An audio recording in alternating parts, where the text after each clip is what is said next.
Buenos días, mi nombre es Joandeli Leone, residente del primer año de Medicina Interna.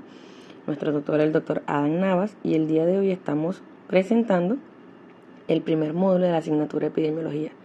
Hablando un poco del término, se puede definir como el estudio de la distribución de una enfermedad o una condición fisiológica en las poblaciones humanas y de los factores que influyen sobre su distribución. Al mismo tiempo, se habla que esencialmente es una ciencia inductiva interesada no solo en describir la distribución de la enfermedad, sino que igualmente aún más en conformarla dentro de una fisiología consecuente.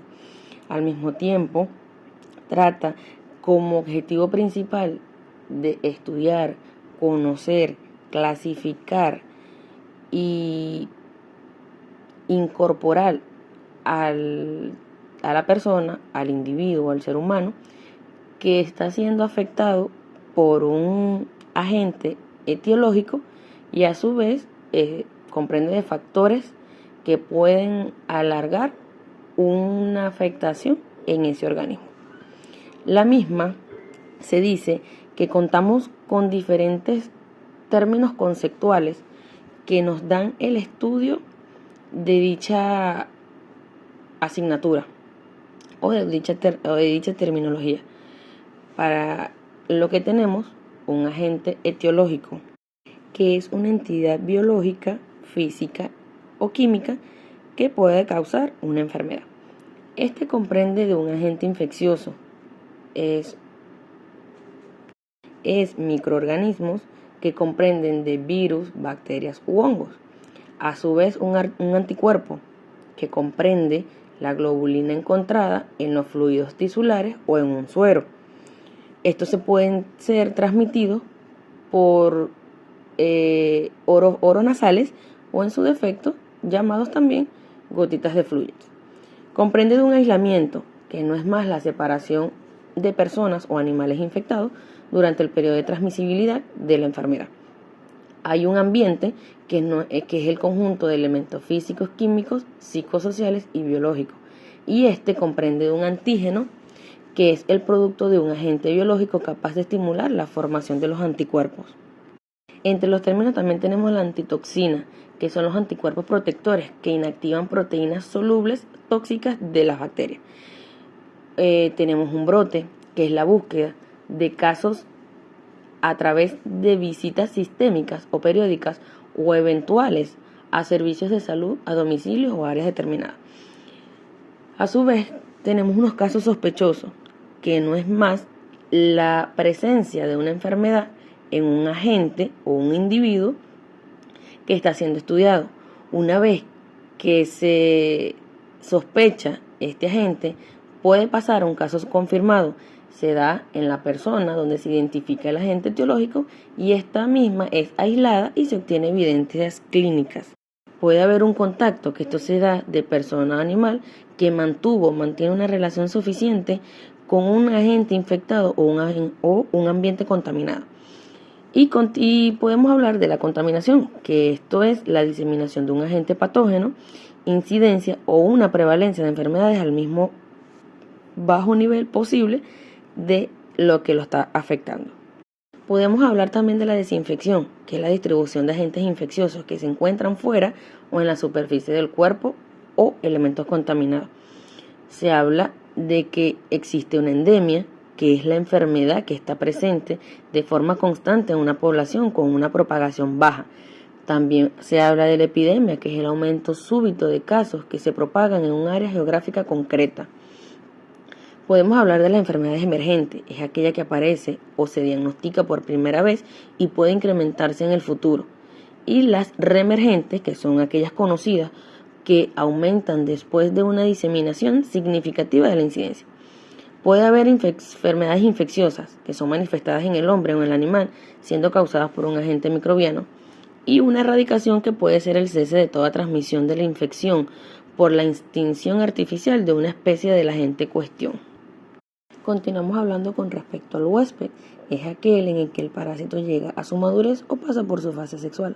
A su vez, se puede definir como cualquier ser vivo que permite el alojamiento, la subsistencia y el desarrollo de un agente causal hacia una enfermedad.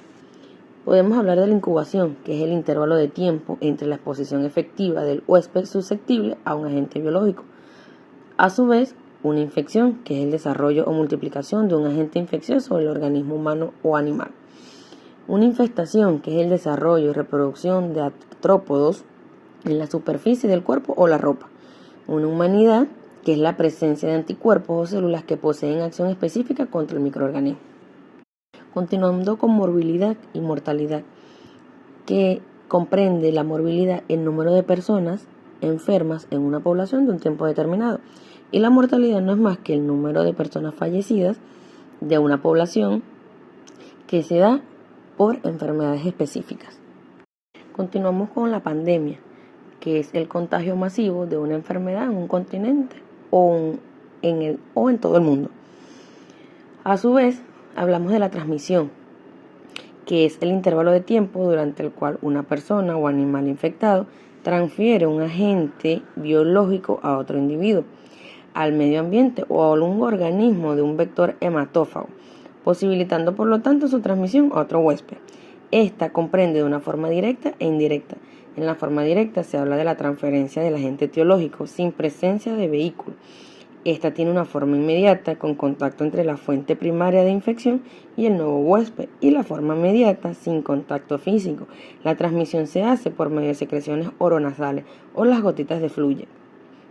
A su vez, una forma de una transmisión indirecta, que es la transferencia de agentes etiológicos por medio de vehículos animados o inanimados. Para que la transmisión indirecta pueda ocurrir, es esencial que los gérmenes sean capaces de sobrevivir fuera del organismo durante un cierto tiempo. Hablando también de la virulencia, que es el grado de patogenicidad de un agente infeccioso, indicado por las tasas de letalidad o por su capacidad para invadir las lesiones y lesionar tejidos. Entre estos términos tenemos las relaciones de la epidemiología con otras disciplinas. Entre ellas se encuentra la salud pública, estadística, sociología, administración, ciencias políticas, ecología y economía. Todas ellas se fusionan entre sí y pueden lograr dar una estadística precisa o una cantidad de personas contagiadas, poder dar el agente causal y a su vez buscar la terapéutica para la misma. Al mismo tiempo tenemos la cadena de epidemiología. Esta comprende de 6 fases. Tenemos un agente causal, que es el patógeno, lo que afecta tanto siendo virus, bacterias, parásitos o entre otros. A su vez, un reservorio, que es el individuo con una vía de salida, puede ser la forma de contagio, con un mecanismo de transmisión, una forma directa o indirecta, con una vía de salida y a su vez llegando un huésped susceptible, que este no es más que va a darle el hábitat a este germen causal, dando como finalidad una enfermedad. Y para finalizar, con respecto a los conceptos de la epidemiología, tenemos la categoría de epidemiología. Estas son variables básicas de la epidemiología que comprenden tiempo, que se comprende tanto los días, los meses, las semanas o los años que puede durar una enfermedad. También un lugar, que comprende la fauna, la flora, el medio ambiente donde puede ocurrir esa enfermedad, y la persona que es a quien va a ser afectada por dicha enfermedad. Para finalizar, se dice que la epidemiología comprende muchos conceptos. Entre uno de ellos es una ciencia inductiva, interesada en describir la distribución de la enfermedad, también la ocurrencia de enfermedad en grupos de personas. Su hallazgo y su descripción remontan desde el siglo XIX. Los objetivos han dirigido al enfermo para identificar las etiologías, las causas y los factores de riesgo que puedan aumentar la extinción de la misma. Y se dice que es importante comprenderla para así aplicarlas en nuestra práctica médica y a su vez realizar un buen diagnóstico de enfermedades infectocontagiosas para dar el manejo y la terapéutica adecuada para el paciente. Muchas gracias por su atención.